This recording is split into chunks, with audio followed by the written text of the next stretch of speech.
ক্ষমতার অপব্যবহার, পক্ষপাতিত্বের অভিযোগ তুলে বিক্ষোভের দুদিন বিচার ব্যবস্থা বয়কট থাকার পর অবশেষে বুধবার বয়কট ওঠে। সোমবার আরামবাগ মহকুমা আদালতের বিচারকের বিরুদ্ধে সরব হন আদালতের আইনজীবীরা। বিচারকের অপসারণের দাবি তুলে আদালতের প্রধান গেটে পোস্টার লাগিয়ে তালা বন্ধ করে দেয়া হয়। আদালতের ভেতরে চলে আইনজীবীদের বিক্ষোভ, যার জেরে আদালত চত্বর উত্তপ্ত হয়ে ওঠে।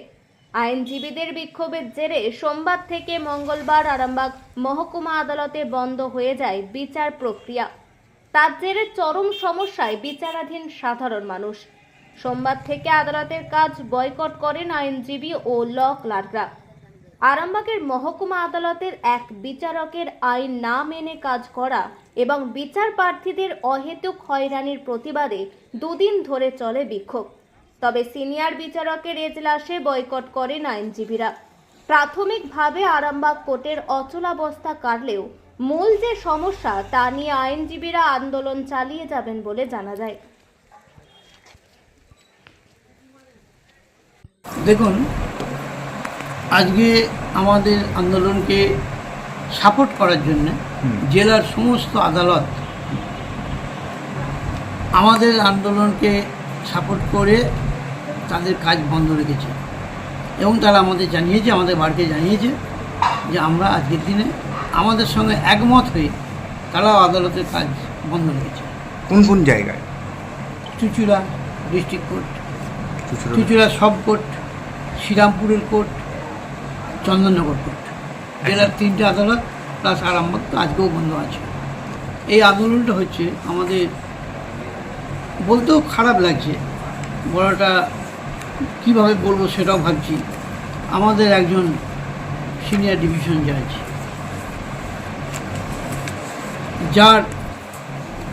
যার বিরুদ্ধে অনেকগুলো অভিযোগ আছে, যেই অভিযোগগুলো আমরা ডিস্ট্রিক্ট জাজ কালকে এসেছিলেন তাকে আমরা দিয়েছি, লিখিত আকারে দেওয়া হয়েছে। সেই অভিযোগগুলো আমরা এর আগেও চেষ্টা করেছিলাম যাতে ওনার সঙ্গে আলোচনা করে বারের সেক্রেটারি, প্রেসিডেন্ট, কিছু সিনিয়র অ্যাডভোকেট যাতে একটা বসে মেটানো যায়, কিন্তু তিনি মেটাবেন বলে একটা আশ্বাস দিয়ে দিনের পর দিন উল্টোপাল্টা বুঝিয়ে যেন মিটেই গেছে এরকম ধরে নিয়ে স্বাভাবিক হয়ে যে পরক্ষণেই আবার তিনি তার মুক্তি ধরে মানে অসাংবিধানিক হয়েছে আদালতে অর্ডার দিয়ে যাচ্ছেন। দীর্ঘদিন কেস শুনানি হয়নি, যে সমস্ত কেস শুনানি করেছেন, যেগুলো অর্ডার দেওয়ার কথা 7 দিন কি 20 দিনের মধ্যে, সেইগুলো এখনও পর্যন্ত কোনো অর্ডার দেননি। একটা সিভিল কোর্টের ইনজাংশন হিয়ারিং হওয়ার পরও সেই ইনজাংশন হিয়ারিংয়ের আপনার অর্ডার 5 মাস 6 মাস ধরে হয়নি, প্রতিদিনই দিন যাচ্ছে। বিভিন্ন মানুষ যারা আদালতে ওনার আদালতে এসে রিলিফ চান, তারা পাচ্ছেন না। উনি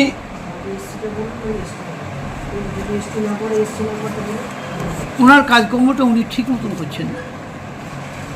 উনি এর আগে আমরাও জানি উনি যে সমস্ত জায়গায় ছিলেন, পোস্টিং ছিলেন, সমস্ত জায়গায় হিসেব আমরা জানতে পেরেছি, সমস্ত জায়গাতেই একই অভিযোগ এসেছে এবং সব জায়গাতেই এইভাবেই বয়কট হয়েছে। উনি এর আগে আমাদের যখন এসিজেন ছিলেন তখন ওনার কাছে প্রথম সূত্রপাত, তখন থেকে ওনাকে ধরা হয়েছিল। ওনার বিরুদ্ধে অনেক কিছু অভিযোগ রয়েছে যেগুলো আমাদের প্রকাশ্যে আপনাদের কাছে বলা সম্ভব নয়। সেই অভিযোগগুলো যা কিছু দেওয়া হয়েছে আমরা ডিস্ট্রিক্ট জাজকে লিখিত দিয়েছি, সেগুলো পাবলিকের কাছে না বলা যায়। তাহলে পাবলিকের কাছে বললে আদালত সম্পর্কে, বিচারক সম্বন্ধে তাদের ভুল ধারণা আসতে পারে, কারণ সব বিচারকরা তো একই প্রকৃতির নন।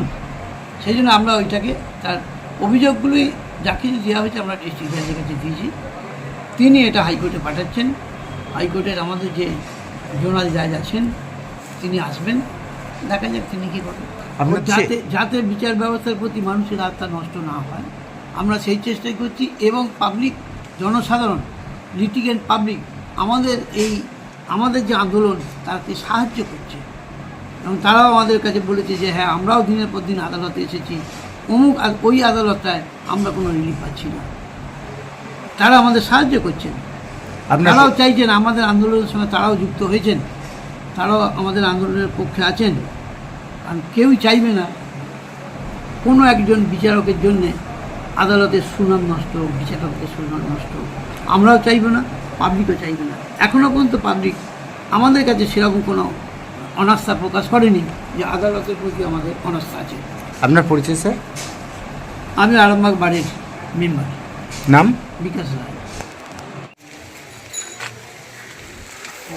আজকে যেটা বৈঠক ছিল সেখানে আমাদের সিদ্ধান্ত হয়েছে যে গৌতম নস্কর মহাশয় যে এজলাস ছিল, মানে সিনিয়র ডিভিশনের যে কোর্ট ছিল, সেইটা যেরকম বয়কট চলছিল যেরকমভাবে সেই বয়কট চলবে, এবং বাকি যে সকল আদালতে আমরা সোম মঙ্গল বুধ 3 দিন কাজ বন্ধ রেখেছিলাম সেইগুলো থেকে আগামীকাল থেকে স্বাভাবিক কাজকর্ম শুরু হবে।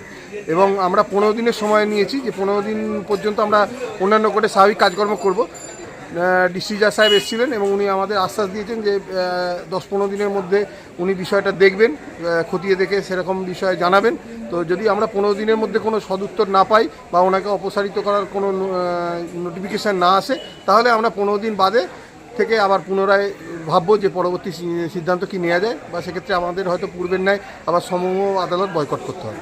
আগামীকাল তো জজ সাহেব, ডিস্ট্রিক্ট জজ সাহেব এসেছিলেন, তার কাছে মূলত অভিযোগটা কি জানি? অভিযোগ ছিল যে ওনার যে বেনিয়ম, ওনার যে বিচার ব্যবস্থাকে কলুষিত করার চেষ্টা, সেই বিষয়ে ওনার বিরুদ্ধে যে ভুরি ভুরি অভিযোগ, সেইগুলো আমরা ওনার উইথ ডকুমেন্টস ডিস্ট্রিক্ট জাজের হাতে তুলে দিয়েছি। উনি সেই বিষয়গুলো দেখে খতিয়ে দেখার আশ্বাস দিয়েছেন এবং হায়ার অথরিটি মানে হাইকোর্টকে জানাবেন এই আশ্বাস দিয়েছে। কেন এরকমটা করছেন, কেন সেটা কি মনে দেখুন, করছেন? সমস্ত বিচারক তো সমান নয়, তো আমাদের অন্যান্য কোনো বিচারকের বিরুদ্ধে এই ধরনের অভিযোগ নেই, কিন্তু গৌতম নস্কর মহাশয়ের এজলাস বা সাব জজের বিরুদ্ধে আমাদের ভুরি ভুরি অভিযোগ জমা পড়ে, যেখানে বিচার ব্যবস্থাকে কলুষিত করার চেষ্টা হয়েছে। ওনার বিরুদ্ধে আর্থিক তজরুপের অভিযোগ আছে, মানে আর্থিকভাবে লেনদেনের অভিযোগ আছে। এই সমস্ত বিষয় নিয়ে ওনার বিরুদ্ধে অভিযোগ করা হয়েছে। আপনার পরিচয় দাদা? আমি সুকান্ত হালদার।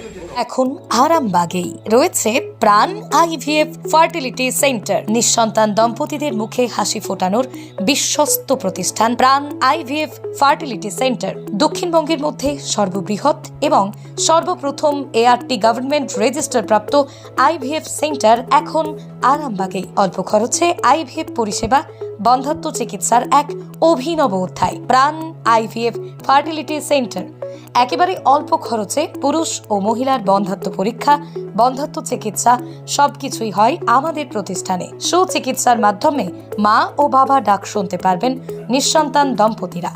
তাহলে আর দেরি কেন, আজই যোগাযোগ করুন প্রাণ আইভিএফ ফার্টিলিটি সেন্টারে। ঠিকানা বসন্তপুর, আমতলা, 2 নম্বর রেলগেট, আরামবাগ, হুগলি। যোগাযোগ নম্বর 7865858781 অথবা যোগাযোগ করুন 7908098172 এই নম্বরে।